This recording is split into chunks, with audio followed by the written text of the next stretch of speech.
হাদিসের গুরুত্বপূর্ণ শিক্ষাসমূহ: ১. মুহাম্মদুর রাসূলুল্লাহ সাল্লাল্লাহু আলাইহি ওয়াসাল্লাম আল্লাহর বান্দা এবং আল্লাহর রাসূল। একাধারে তিনি রাসূলও, তিনি বান্দাও। অতএব আল্লাহ তাআলার সাথে যার সম্পর্ক যত বেশি, আল্লাহ তাআলা তাকে তত বেশি মর্যাদা প্রদান করেন। দ্বিতীয়ত, রাসূলুল্লাহ সাল্লাল্লাহু আলাইহি ওয়াসাল্লাম আল্লাহর পক্ষ থেকে তার আদেশ, নিষেধ এবং শরীয়তের প্রচারক। রাসূলুল্লাহ সাল্লাল্লাহু আলাইহি ওয়াসাল্লামের একমাত্র এজেন্ডা হলো আল্লাহর আদেশ মানা, আল্লাহর আদেশগুলো মানুষের কাছে পৌঁছে দেয়া। তৃতীয়ত, সংক্ষেপ করার জন্য আদেশকারীর নাম অস্পষ্ট রাখা জায়েজ। যেহেতু জানাই আছে আদেশকারীকে, তাই নবী সাল্লাল্লাহু আলাইহি ওয়াসাল্লাম বলেননি আল্লাহ আমাকে আদেশ করেছেন অথবা আমার রব আমাকে নির্দেশ প্রদান করেছেন। কখনো কখনো সংক্ষেপ করার জন্য আপনি কিছু জায়গাকে স্কিপ করতে পারেন, কারণ it is apparent and known to the people that who is the commander. এখানে আদেশকে প্রদান করছেন, এটা everyone knows, and this why the prophet সাল্লাল্লাহু আলাইহি ওয়াসাল্লাম has not mentioned his name. কখনো কখনো মাজহুল অর্থাৎ প্যাসিভ উল্লেখ করা হয় মানুষের দৃষ্টি আকর্ষণ করার জন্য। This is what has been done by the prophet সাল্লাল্লাহু আলাইহি ওয়াসাল্লাম। চতুর্থ, আল্লাহ তাকে কুফফারদের সাথে কিতাল করার আদেশ প্রদান করেছেন। তার বাণী উমিরতু অর্থাৎ আমার রব আমাকে আদেশ করেছেন, এর মাধ্যমে তাই বোঝা যায় জিহাদ করা ফরজ। আমরা জিহাদ মানে কিন্তু কেবলমাত্র যেন মনে না করি অস্ত্র নিয়ে অমুসলিমকে অথবা যারা ইসলাম বিদ্বেষী তাদেরকে হত্যা করা, না, ব্যাপারটা এরকম নয়। আমরা এর আগে বলেছি জিহাদের 3টি স্তর রয়েছে বা 3টি ধাপ রয়েছে। একটি ধাপ হচ্ছে আপনি মানুষকে দাওয়াত প্রদান করবেন, দিনের জন্য আপনি দাওয়াত প্রদান করবেন এবং আল্লাহ তাআলার রাজত্বে, আল্লাহর জমিনে আল্লাহ তাআলার আদেশ অনুসারে চলার জন্য আপনি তাদেরকে দাওয়াত দিতেই থাকবেন। এটা আপনার ফার্স্ট অব্লিগেশন। দাওয়াত যদি তারা না মানে, তাহলে তাদের দুটো অবস্থা হতে পারে।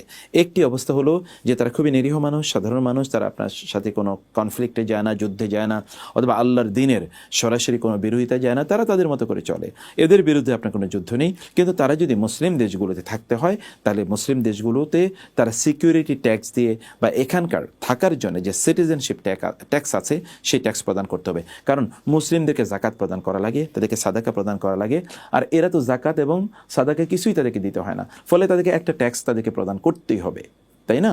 এটি প্রদান করে তাদেরকে থাকতে হয়, কারণ এখানে অনেক ধরনের ফ্যাসিলিটি তারা গ্রহণ করে বা ভোগ করে। তারা এখানকার রাস্তাঘাট, এখানকার যে অধিকার রয়েছে সেগুলো তারা গ্রহণ করে, এখানে তারা বিভিন্ন ধরনের সেফটি নেটগুলো তারা নেয়, এখানকার তাদের ইকোনমিক সিকিউরিটি, তাদের ফাইন্যান্সিয়াল সিকিউরিটি, তাদের জীবনের সিকিউরিটি বা নিরাপত্তা এবং তাদের সম্মান, সম্ভ্রম, পড়াশোনা ইত্যাদি সব কিছু তারা যে ফ্যাসিলিটি ভোগ করে, এই জন্য তাদেরকে সিকিউরিটি ট্যাক্স প্রদান করা লাগে।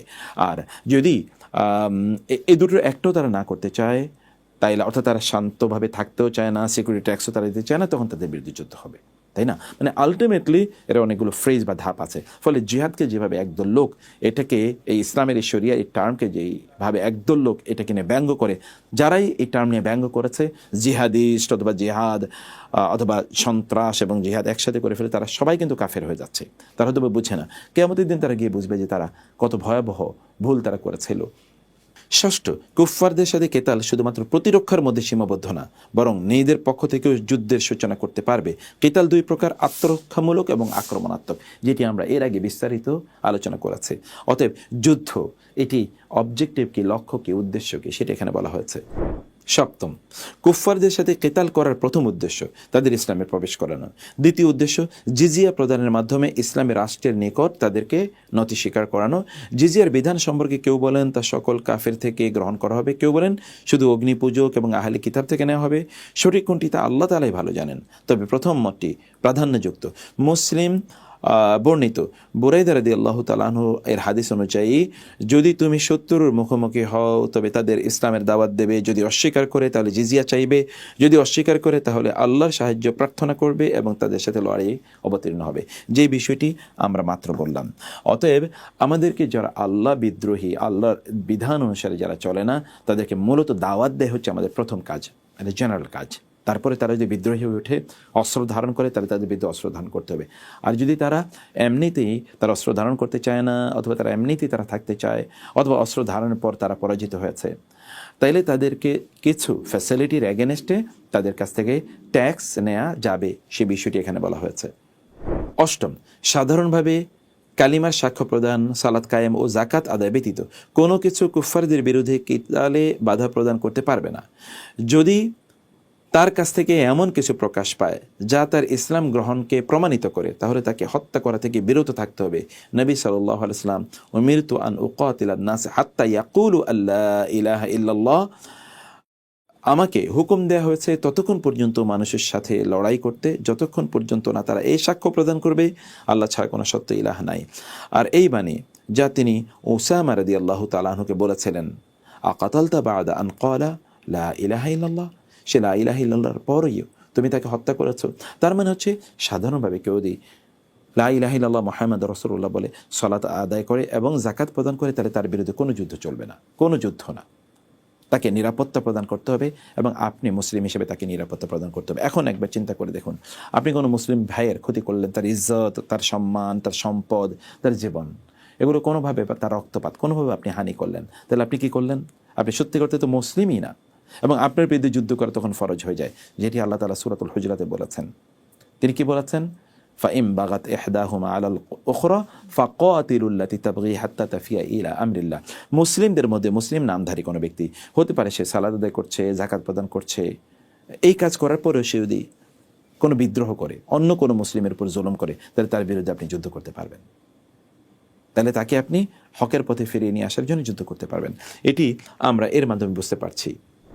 নবম, ইসলামের সবচেয়ে বড় ভিত্তি হলো শাহাদাতাইন, অর্থাৎ লা ইলাহা ইল্লাল্লাহ এবং মুহাম্মাদুর রাসূলুল্লাহ, অতঃপর সালাত এবং যাকাত। শাহাদাতাইন, সালাত ও যাকাত, এই তিনটি মূল ভিত্তি পরস্পরের সাথে সম্পৃক্ত, যেটা আমরা আগে বলেছিলাম। মানে একটিকে আরেকটি থেকে আপনি কখনোই আলাদা করতে পারবেন না।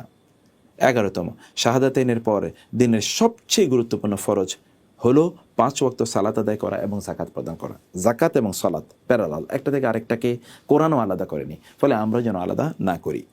12, ইসলামে যাকাতের মর্যাদা বোঝা যায় এভাবে, কোরআন সুন্নায় যেখানে সালাতের আলোচনা এসেছে, যাকাতের আলোচনা সেখানে একই সাথে এসেছে। 13, কাফেরদের জানমালের নিরাপত্তা দেওয়া হবে এই তিনটির বাস্তবায়নের উপর ভিত্তি করে। 14, নবী সাল্লাল্লাহু আলাইহি ওয়াসাল্লাম এবং তার উম্মতের জন্য গনিমতকে হালাল করা হয়েছে। পূর্ববর্তী উম্মতের জন্য গনিমতের সম্পদ ভোগ করা যায় ছিল না। তারা যখন যুদ্ধ জয় করত, যাবতীয় যুদ্ধলব্ধ সম্পদ একত্র করা হতো, তারপর আসমান থেকে আগুন এসে সেগুলি জ্বালিয়ে দিত। যদি কেউ সেই সম্পদ থেকে কোনো কিছু সরিয়ে নিত, তাহলে সে ওই সম্পদ জমা না দেওয়া পর্যন্ত জিহাদ কবুল হতো না।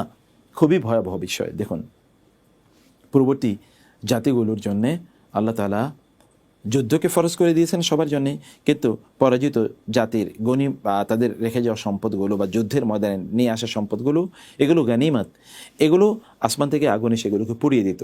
কেউ ধরুন হতে পারে যে এখান থেকে তার মনে হলো যে এই অস্ত্রটি খুবই দরকার, এটা আমি নিয়ে গেলাম, এটা নেওয়ার কারণে তার জিহাদি কবুল হতো না, তাই না? তাইলে আমরা বুঝতে পারছি যে সেখানে কি অবস্থা ছিল। কিন্তু আল্লাহ তাআলা আমাদের জন্য অনুগ্রহ করেছেন মুসলিম উম্মার জন্য, যে যুদ্ধের ময়দানে আপনি গনিমতের সম্পদ যেটা পাবেন, spoils of the war or the properties which are left by the enemies, শত্রুরা যে সম্পদ রেখে গেছে, শত্রুর সম্পত্তি, এটা আপনার জন্য তখন কি হয়ে যায়? তখন আপনার জন্য এটা বৈধ হয়ে যায়, যারা যোদ্ধা তাদের জন্যে এটা বৈধ হয়ে যায়। অথবা রাষ্ট্র তখন দায়িত্ব নেবে যোদ্ধাদের মাঝে কীভাবে এটা বন্টন করে দেবে। আল্লাহ আমাদেরকে জানিয়ে দিয়েছেন, আল্লাহ রাসূল জানিয়ে দিয়েছেন বন্টন পদ্ধতি, ফলে এখানে কোনো ডিসক্রিমিনেশন অথবা কনফিউশনের কোনো সুযোগ নেই। 15তম, মুসলিমের রক্ত এবং সম্পদের নিরাপদ, তার রক্ত হারাম, সম্পদ হারাম। তবে যদি ইসলামের এমন কোনো সীমানা সে লঙ্ঘন করে ফেলে যা তার জান মালকে হালাল করে দেয়, তাহলে তা ভিন্ন বিষয়। এটিকে হাদিসে বর্ণিত ইসলামের হক বলে উল্লেখ করা হয়েছে।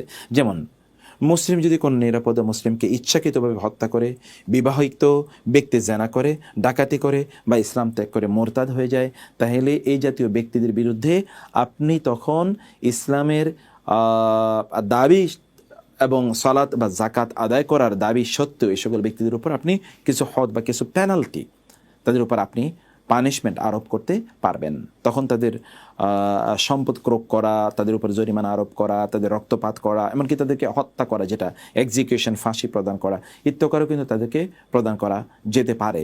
যেটি আমরা আজকের পৃথিবীতেও দেখি যে দেশগুলোতে তাদের মানুষকে মৃত্যুদণ্ড দেওয়ার অনেক ধরনের বিধান আছে, কী কারণে মৃত্যুদণ্ড দেওয়া যায়। কিন্তু ইসলাম এটাকে এত ন্যারো করেছে যে অল্প কয়েকটি কারণে কেবলমাত্র মৃত্যুদণ্ড প্রদান করা যায়। তোর মধ্যে সবচেয়ে গুরুত্বপূর্ণ একটি বিষয় হলো যেটা হলো মানুষকে হত্যা করা। এমনকি এর বিকল্প আল্লাহ তাআলা জানিয়ে দিয়েছেন, যদি কেউ কাউকে হত্যা করে তাহলে বিনিময়ে তাকে হত্যা করতে হবে, অথবা ওই নিহত ব্যক্তির পরিবার যদি তাদের এই ব্যক্তিকে ক্ষমা করে দেন, ওই হত্যাকারীকে, অথবা বলেন যে আমাদের নিহত ব্যক্তির তার জীবনের বিনিময়ে আমাদেরকে কিছু রক্তপণ আমাদেরকে বা মুক্তিপণ প্রদান করো, সেখানে কিছু অর্থের বিনিময় যদি হয় এবং উভয় পক্ষ যদি তাতে সন্তুষ্ট থাকে, তাহলে এটি সমাধান হয়ে যাবে। এই কথাটি এখানে আমাদেরকে জানানো হয়েছে। 16, দুনিয়ার বিচার বাহ্যিক বিষয়ের উপর পরিচালিত হয়, গোপন ব্যাপারগুলো কেবল আল্লাহ সুবহানাহু ওয়া তাআলা জানেন। আল্লাহ বান্দার সমস্ত গোপন বিষয়াবলী জানেন। আল্লাহ বান্দাদের হিসাব নেবেন এবং তাদের আমলের প্রতিদান প্রদান করবেন। তার মানে এই দুনিয়াতে আপনি যাই করুন না কেন, আলটিমেটলি বিচারের মুখোমুখি আল্লাহর সামনে হতে হবে, কারণ তিনিই জানেন কি হয়েছে।